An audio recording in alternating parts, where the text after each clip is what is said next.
एक समय की बात है, उज्जैन के राजा विक्रमादित्य अपने न्यायप्रिय शासन के लिए प्रसिद्ध थे। उनके राज्य के निकट एक घना जंगल था, जहां से भयावह घटनाओं की खबरें आने लगीं। लोग बताते थे कि उस जंगल में एक भयानक डायन रहती है, जो राहगीरों को भ्रम में डालकर मार देती है।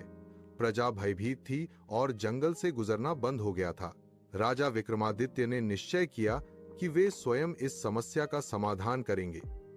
मंत्रियों के मना करने पर भी राजा ने कहा कि राजा का कर्तव्य प्रजा की रक्षा करना है। एक रात वे साधारण वेश में जंगल की ओर गए। चारों ओर अंधकार और सन्नाटा था।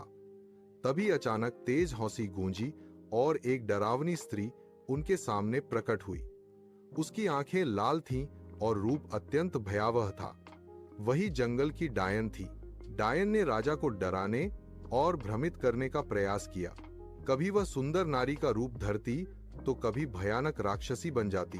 उसने कहा कि जो भी इस जंगल में आता है उसका अंत निश्चित है। लेकिन राजा विक्रमादित्य तनिक भी विचलित नहीं हुए। उन्होंने शांत स्वर में कहा कि वे अन्याय और भय से नहीं डरते। राजा ने अपनी बुद्धि से समझ लिया कि डायन भय और छल से शक्ति प्राप्त करती है। उन्होंने मन को स्थिर किया और सत्य व धर्म का स्मरण किया।